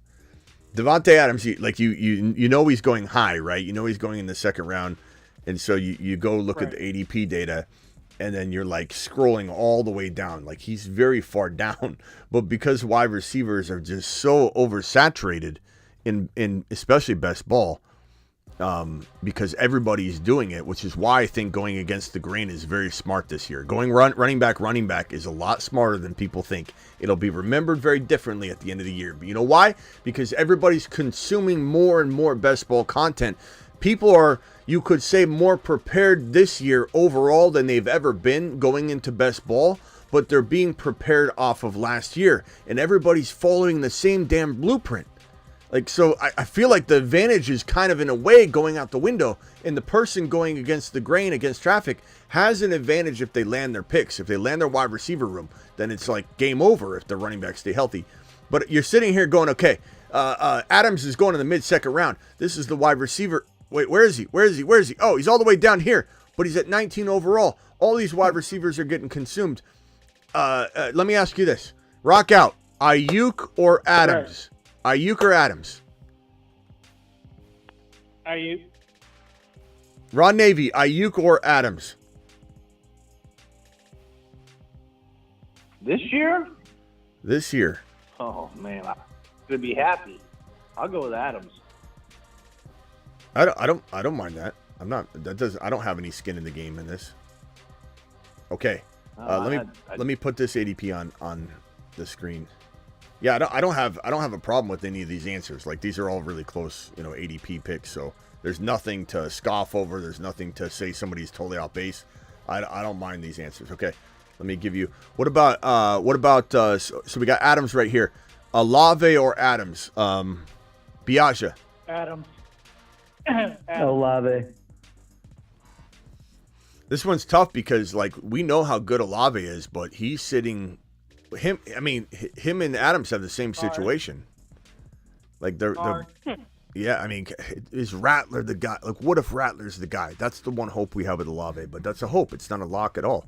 What about Deebo Samuel or Adams? Ron Navy.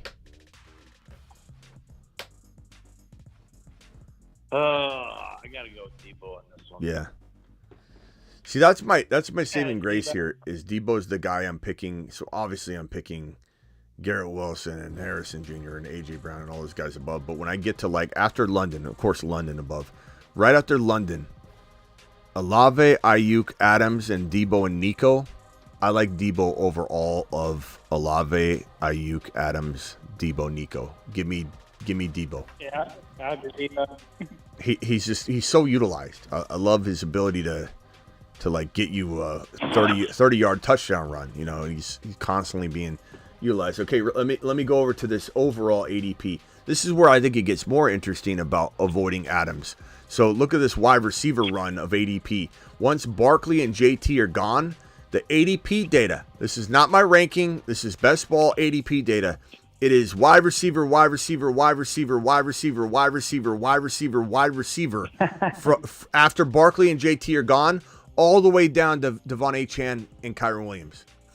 It's literally JT, Barkley, then Olave, Ayuk, Adams, Debo, Nico, Evans, Waddle, then Achane and Williams, and then Diggs and DJ Moore. Wouldn't even be shocked if DJ Moore and Diggs both climb above Achane and Kyren and move them down even more. But this wide receiver run is crazy. You do run the risk when you go against the grain of getting screwed out of the position. Like, even though your intentions are good, your idea and concept and logic are good, you're going to go against the grain, you're going to scoop up the RBs, but then you get screwed because everybody reacted, panic, like getting off a plane. I'm going to be calm in getting off this plane, but because everybody else is panicking, you get trampled and you don't get off. You're like that's the nature of maybe deploying a running back. But I'll tell you what, in Superflex, this is one maneuver I've tried and I've successfully deployed it once, and I've absolutely fallen straight on my face in another. Let me see if I can get this draft up. This is a fun way to draft in Superflex. It's not for the faint of heart. I definitely don't advise that a worried William draft using this technique in a Superflex draft, but this is the way my mind operates, and I'm willing to spend a $5 draft over and over and over to deploy the right version of it. But I came out of round one with Jamar Chase and Tyreek Hill in the Superflex $5 puppy. And I went with Devon Achane and Kyren as my two RBs. I did this back-to-back in two different leagues. I only have this graphic up to show. I have to go searching for the league. I didn't label it. So I have so many drafts, it'd be hard to find it. But I did a very successful QB build that I felt successful with. It was Cousins and Penix Jr. and Fields and Russell Wilson in one. And then the other I got completely screwed. Little bit slightly different draft slots too. I forget what it is. 12 and 13 turn, and then I think the other one was 11 pick. So I got Achane and Kyren in the third and fourth round. I got Jamar Chase and Tyreek in round one and round two. I went against the grain of having to draft all these quarterbacks and taking a Stafford in round two. I went against the grain, and I got a Kirk Cousins, Penix, Russell Wilson, and Fields. I loved it. I love it. I think that team's going to be a baller. But going against the grain, sometimes it'll leave you burned, but you can also absolutely crush. It's got to have balls of steel. Yeah, I mean, it was a fun team. What, Ron? You know who would be really good value on a Superflex that I've been doing too is way down because he's going to play. He's going to play all year. Bo Nix. Yeah. Denver. Yeah, it's not bad. Is there consumer? So if you go, what? If you go heavy early on with running backs and wide receivers in a Superflex, and you get quarterback after that, and then Bo Nix is always available down below. Lower.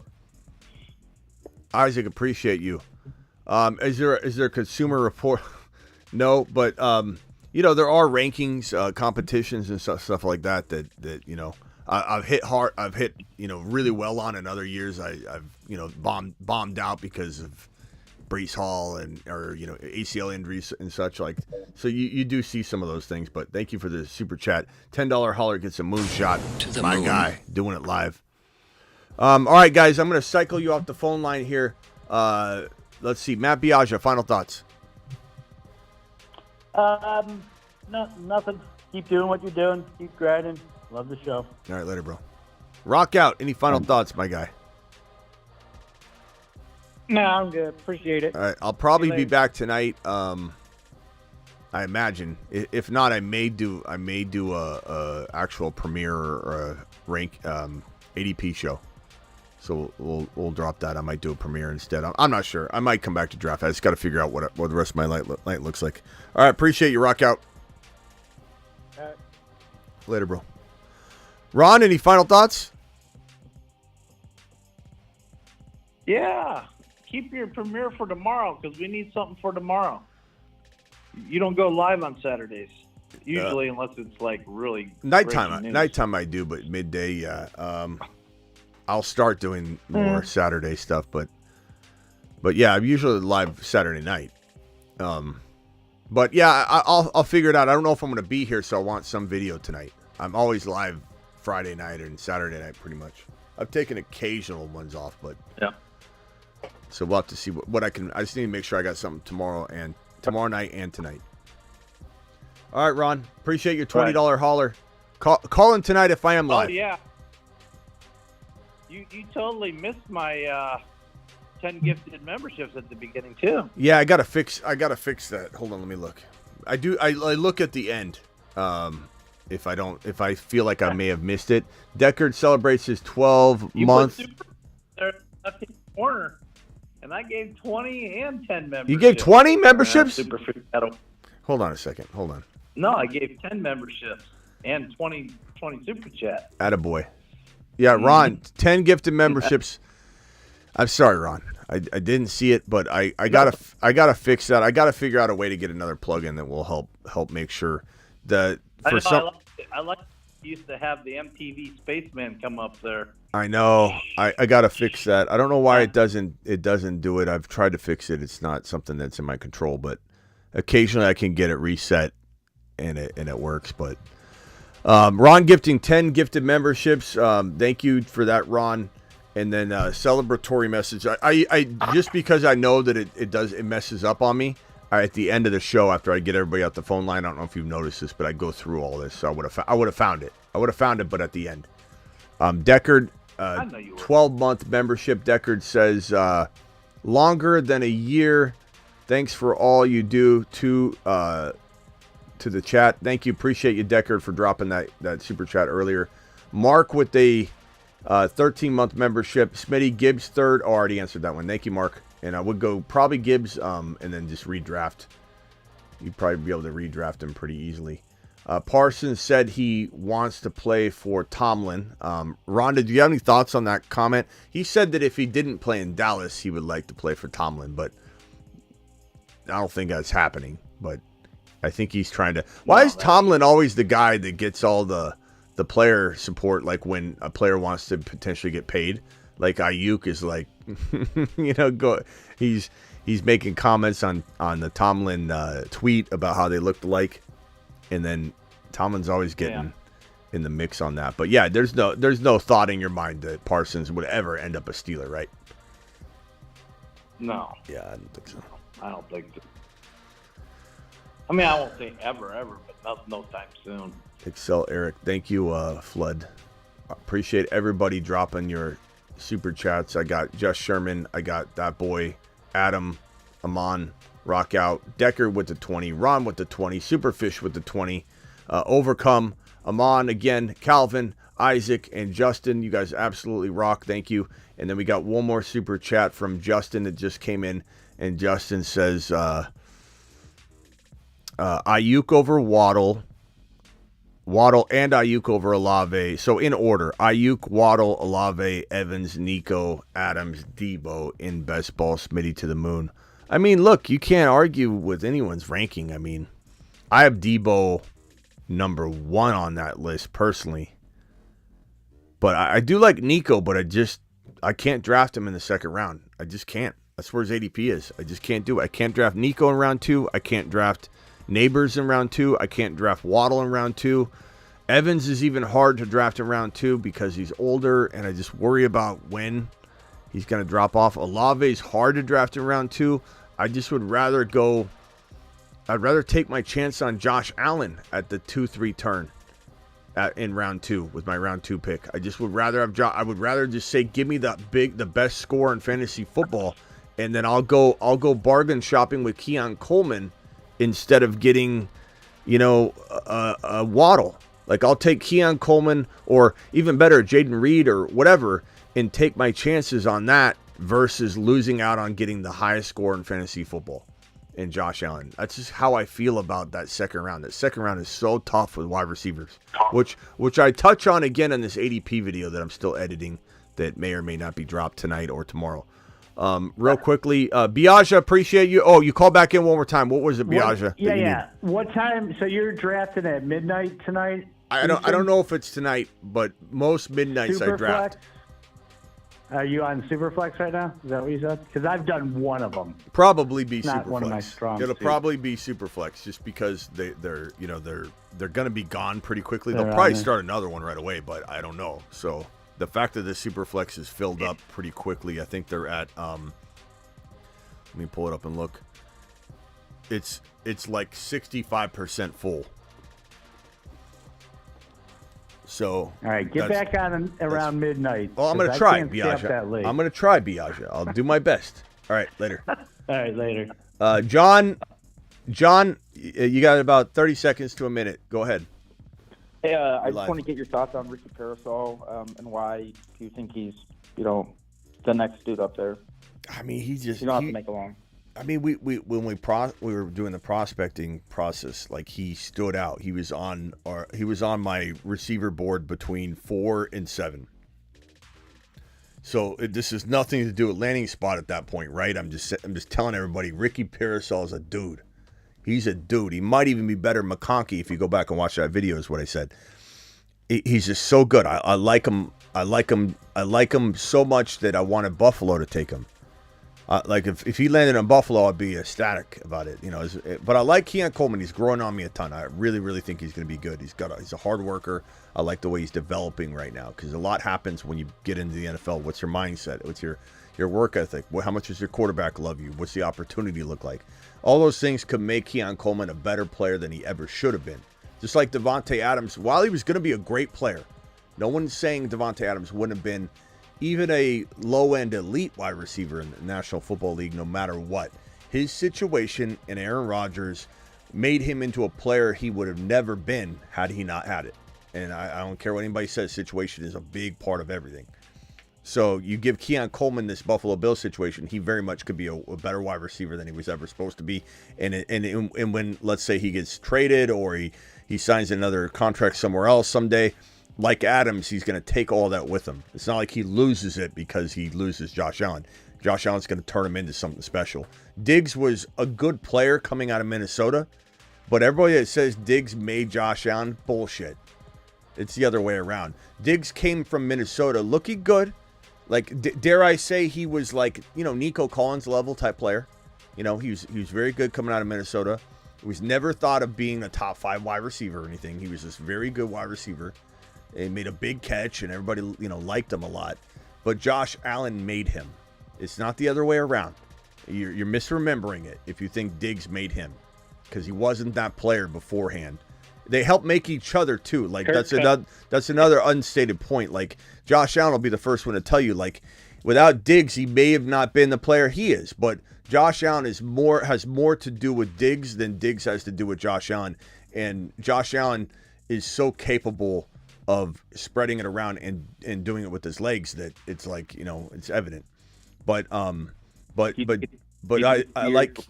Okay, so let me get back. So I'm just saying I like Keon Coleman. Yeah. But Pearsall, the negative part about Pearsall for this year is that he's in a crowded room. A crowded room that I believe still has the potential to get broken up a little bit, though, because I think that, Debo and Ayuk, this is not a for sure thing that both of them are on the roster. Logically, you think about it like this. Okay, there's two ways to look at it. Kyle and John are not going to just trade either one of those wide receivers away. They're looking at our jobs are on the line. I mean, they are and they aren't. Like, everyone's going to say there's no way they're on the hot seat.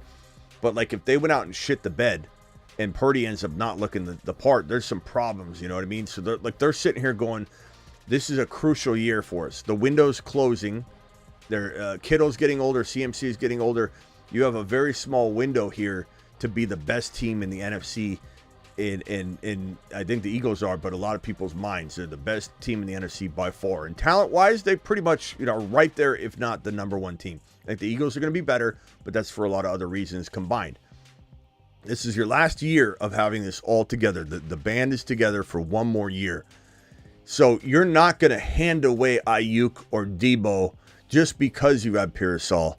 You're going to be, we'll just have a lot of riches. We'll be fine. We'll just flourish with what we have, and we'll deal with the ramifications of not getting value for Debo as best we can, or value for Ayuk the best we can.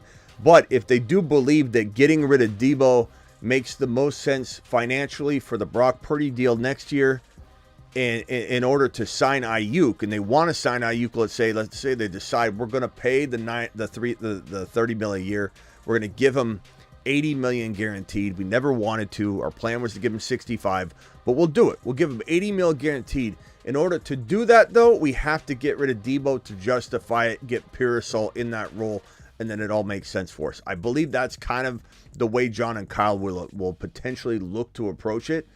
But if they decide to just keep Ayuk and on the fifth-year option, not pay him, that doesn't mean they need to make any trades. They could just say, we'll address it in the offseason. Maybe we lose Ayuk. They could franchise tag and trade him, but that franchise tag amount is going to be a risky. It's kind of like in a fantasy football draft when you try and up the value of a player and you get stuck with them.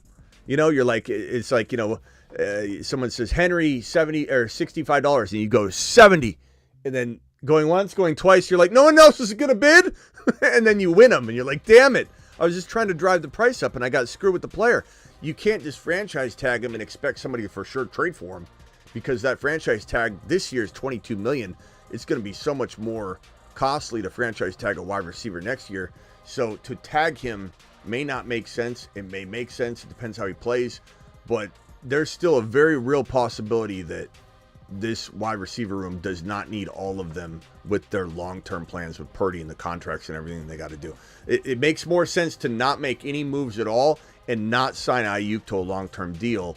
But if they want to sign Ayuk to a long-term deal, it does make sense to move Debo. So you think he's like 2 years removed from being like something? No, bro, I have a really weird feeling that he's going to be amazing this year at some point. I don't know if that's due to injury or a trade. I don't know, but I just have a feeling that, and I'm drafting. I can't stop drafting Ricky Pearsall in best ball. I can't stop. I'm drafting him. I'm coupling him with Debo a lot. I'm coupling him with Ayuk a lot, but I'm also standalone drafting Ricky Pearsall in almost every single draft. I just can't stop. I don't know. I don't know what my gut's telling me. I don't know if there's anything to it. I just know that I feel like he's going to be relevant. He's too good of a player to not be on the field. Something's going to happen. I just don't know if that's injury or trade. Have a good night. All right, later, bro. I just don't know if it's injury or trade. I don't know. Ron, any thoughts on that? And then I got to go. Yeah. You snub Cousins again. How'd I snub Cousins? Cousins made Diggs, not Allen. Allen was the benefit of getting Diggs after Cousins already made Diggs. But Diggs wasn't near much. the player that he was once he left. I'm saying that we saw the beginnings. We saw the beginning. Yes. Okay. He had double-digit touchdowns. He watered the plant. He was just. He watered the plant. Cousins made him. That's why Buffalo paid the price to get him, because Cousins made him. He was that good. So there you go. Stop. I mean, I'm not saying Josh Allen didn't. Take up where Cousins left off, but Cousins is the one that made him. Yeah. Okay, so I guess according to Amon, I missed his super chat. I got you, Amon. Amon. 1, 2, 3, 4, 5, 6. SOS. I missed the super chat. I missed my last super chat about CMC. Okay, I'm sorry, bro. All right, here we go. $2 holler from Amon. Thank you. Please put CMC Dynasty value into draft picks. I did remember seeing that. I just closed it. I'm sorry, bro. Let's see here. Into draft picks. All right, Ron, I'll let you go, pal. I hear the dog. Tell the dog what's up. Oh, my God. She's a devil dog. She won't stop. She just, All right, later. All right, later. The devil dog. Devil dog. Into draft picks. I don't know. This is such a tough question. I think that's why I paused on it. I'm like, I don't even know how to answer this question like fully. Oh, that's where I left it on this board.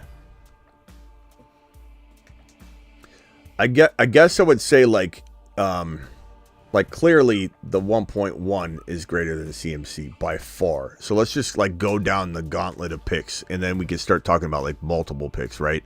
So the 1.1, you're taking Marvin Harrison Jr. over CMC every single time in a dynasty. Every single time. It's not even a hesitation. The question is, do you take Nabers over CMC? I think yes. So yes. Adunze over CMC. This is where you start to get like, non-Superflex, right?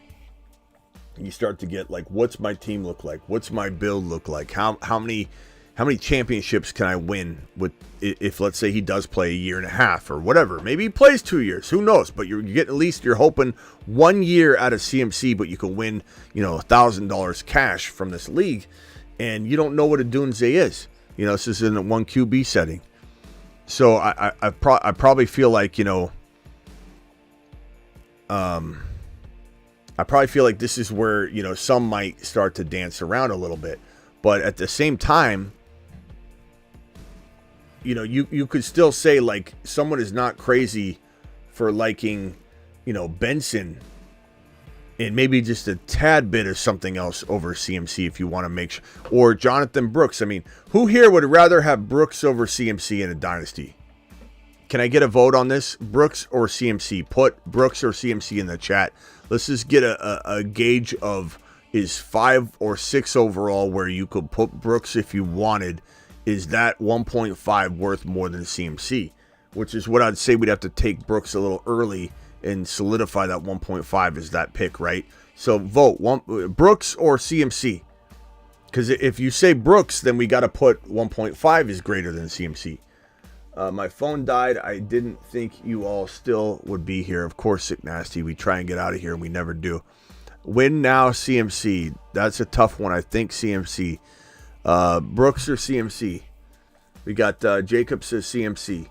Brooks if I have a bad roster. So I guess that would come down to the general consensus is maybe 1.5 equal or greater than, depending on your team, essentially. So I would take Brooks over CMC if I can't win now. I agree. Would I try and get a little bit more plus something? Absolutely. Would I take a future first rounder? So 25 first rounder? I don't think I would just take a blind 25 first rounder. Would I take one that had the chance of being a top 1 to 5 pick?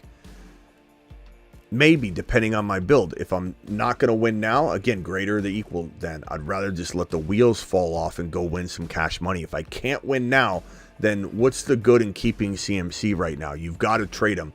If it's like more than likely a 4 to 7 pick, I want a whole lot more. And if I don't get it, I'm just going to keep shopping them to somebody else. I traded CMC in a Dynasty league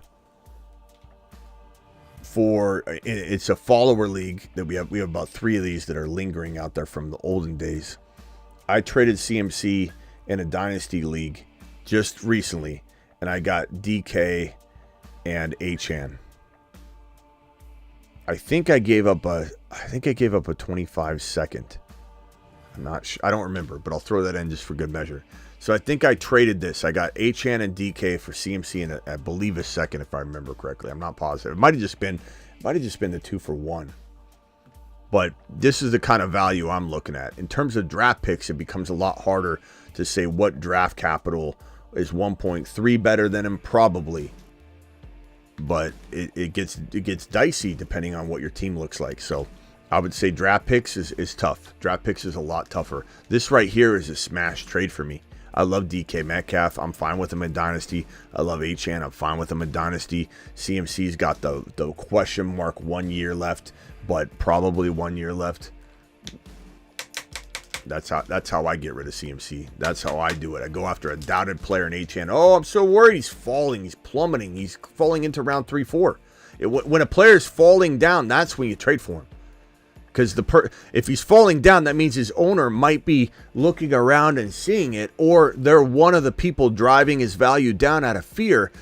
He's going on sale. And I got him on sale. I got DK and Achane on sale. I'm not saying that this team didn't do well if they could win now, right? But I got what I needed. And I was back-to-back defending champs, though, in this league, so you could say I was one of the people that maybe should have just kept riding the train. But, you know, I feel like I'm still riding the train. I feel like this move is going to score as much as this anyway. So I went ahead and smashed on that. All right, appreciate all of you. Thank you to all my super chatters. Thank you to my gifted memberships. Let me search one more time before we leave because I do like to make sure I don't miss any gifted memberships. Thank you, Ron. Gifted membership, Ron. Dropping 10 gifted memberships earlier. Can't thank you enough, Ron. He dropped a $20 super chat and 10 gifted memberships. Ron, are you still there? In the chat? Are you still in the live chat? Let's send Ron Navy and his devil dog to Saturn. Maybe Ron's going to leave him there and come back. To Saturn. Ron, appreciate you. I'll see you all later. Oh. God, we never get out of here. If anybody's forgetting, the Planet Uranus men list is finally up. This is official. It's you know, actually players now, not just a bunch of sayings on there. And off he goes to the planet known as Uranus. Planet Uranus men list is up and official. Aaron Jones and Keenan Allen kick off the first two names on the send them to Uranus. And we are not drafting these two players in 2024 fantasy football. So the Planet Uranus men are up and ready. You don't want to be on this board. And then even worse is this right here. This board's worse. Motion detected at the front door. Take a deuce. Take a deuce. Take a deuce. These guys are taking laps for days. Algier is better than Bijan. I don't think we'll ever see a dumber statement than that, I think, in the history of this channel. Breece Hall is undraftable. That's probably just as dumb. I don't know which one's more stupid. Donnie says JD5 equals RG3. I don't even know what that means. Gibbs is cooked is pretty ridiculously bad. The man, I just watched this was last night. Man, I just watched Kyren's highlights, and I'm not impressed. He isn't that good to me. And then all these ones on the right. I even threw my boy Raj on there because he came in here in the live stream and said CD's going to hold out, not Ayuk, laughing my ass off. Well, Ayuk's he's been holding out too. So there are a lot of funny ones, a lot of Achane and Kyren ones on here. Achane looks the same. Stop hyping this BS up when we said that Achane gained weight. In-N-Out Burger to Uranus, says Niners. I mean, look at all these comments here. All these, be more realistic outlook. No one recovers from an ACL, has enough time to trust their knee. Ask Breece, Javonte, and Barkley. Breece did pretty good. Bakes a lot. He was number 2. He was number 2. So there you go. And Planet Uranus. And off he goes to the planet known as Uranus. See you all maybe tonight. Catch you later.